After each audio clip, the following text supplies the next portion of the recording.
How's it going, class? So I'm going to talk to you about how to identify a communication channel in day-to-day communication interaction.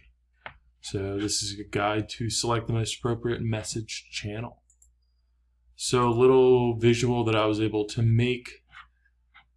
Obviously the message and noise, quote unquote, that's going to be delivered, I divided it into two categories, both formal and informal.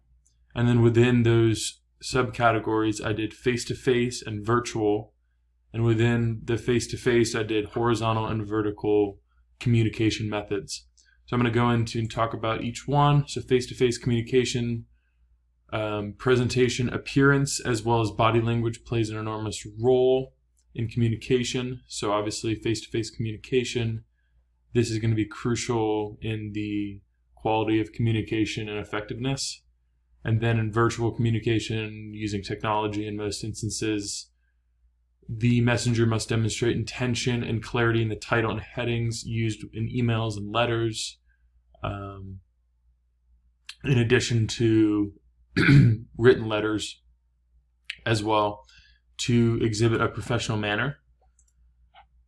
So the difference between formal and informal messages is very important because that'll determine the pitch and your tone of your voice and also the structure of your writing. When communicating in a formal setting, the receiver is often an education professor, college, coworker, or potential employer. So these are more professional relationships where it's not as casual. And then speaking of casual, that's more of an informal message, which often consists of many aspects that are assumed and not stated. So in an informal message, you might not have an intro and a conclusion or a closing remarks, just because it's a more casual and an informal type of communication. Vertical or horizontal, this is essentially dealing with the level of hierarchy that employees or coworkers are within their company that they're working. Horizontal is pretty even playing field, and that is when coworkers are similar rank within the organization. And a vertical communication method is when there's communication between various levels.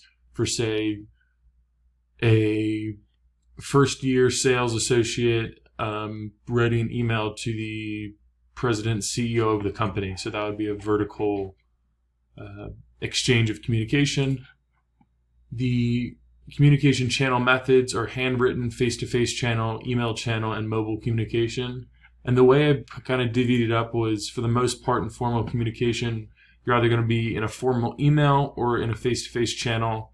Whereas informal communication, you're going to be mobile communication, which is essentially text or phone call.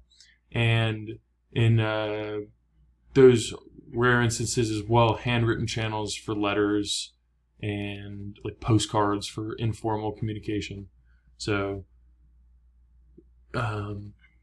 communication channel, this was a recap, and yeah, thanks for listening.